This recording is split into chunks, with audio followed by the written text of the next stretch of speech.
muraho neza, muraho ndabasuhuje aho muri mu mpande zose z'isi zitandukanye. Amahoro y'Imana abane namwe. Ntandi muri rero nk'ibisanzwe ni kuri Mubwire TV. Wakwibaza ngo niki tubwira abantu?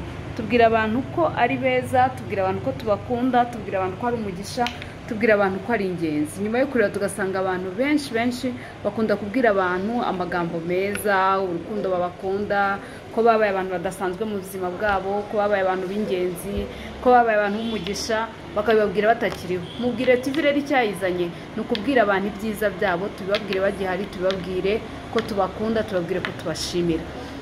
Murambabwira ko Mubwire TV dufite na Mubwire Studio. Mubwire Studio dukone niho dukorera. Turafoto meza, dufotora ubukwe, dufotora ama anniversary, dufotora ama event runaka, ibintu byose. Hanyuma ishaka kuza muri shoot kuri studio cyangwa se kaduhamagara tukaza kugufotorera niwawe, byose biremewe.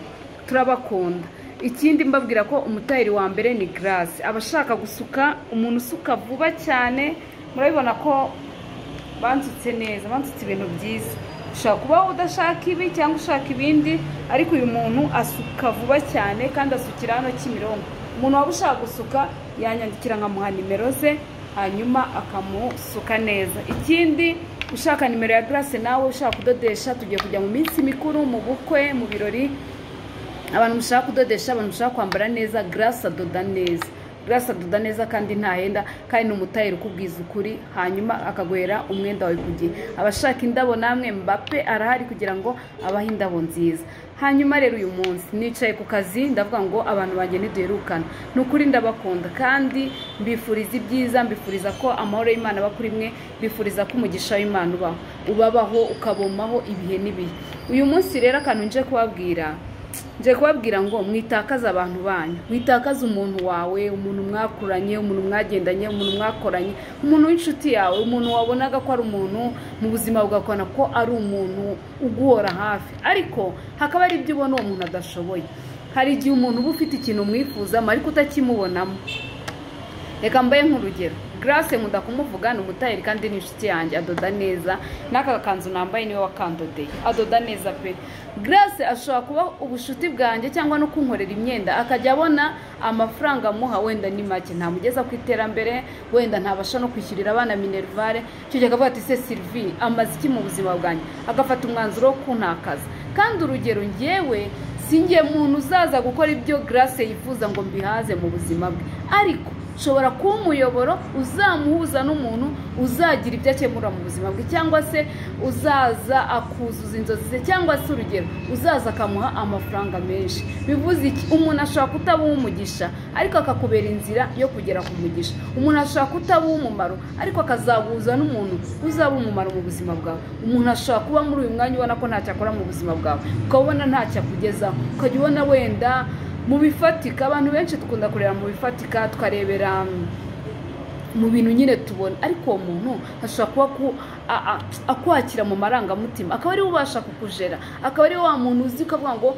mu gihe ndakaye, mu gihe mfite umujinya, uyu muntu niwe tuba turi kumwe, akabasha kumfata mu bitekerezo byanjye, cyangwa se niwe umosheresha umujinya, niwe ungabanyiriza umujinya.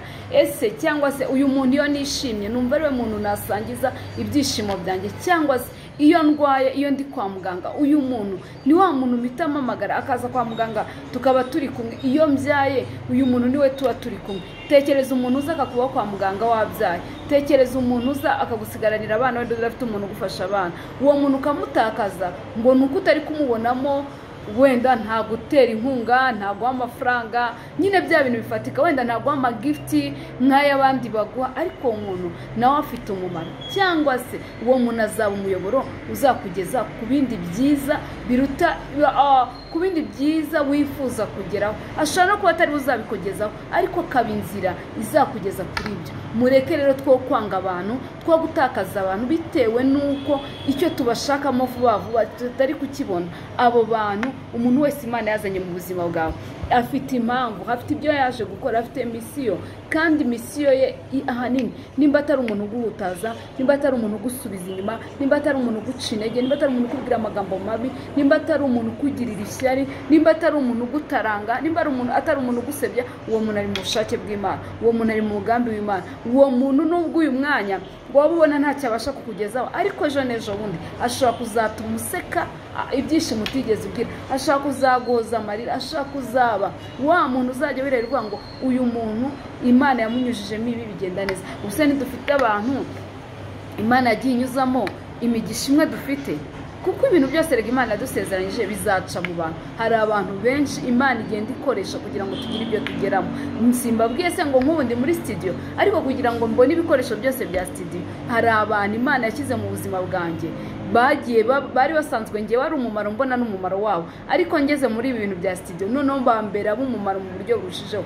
Baba ari bo bangira inama, baba ari bo babasha kungezaho ibikoresho, baba ari nabo bantu bambwira ibintu bigendanye n'igihe nakoresha kugira ngo ibintu bitere imbere. Rero witakaza umuntu wawe, wirekura umuntu bitewe n'uko ushaka ko hari ibyo akora kandi akaba atarabikora. Humura, inkoni ihirigiye, ejo bizagenda neza, ejo ni heza. Ndabakunda, nimukore subscribe, mukore share, ibiganiro byanjye mwongere mubirebe. Tugiye kugaruka, mwongere mudutume amasiripurize, dutungura abantu, duha abantu urukundo. Urukundo barutanga ntago baruvuga, urukundo baruha abantu.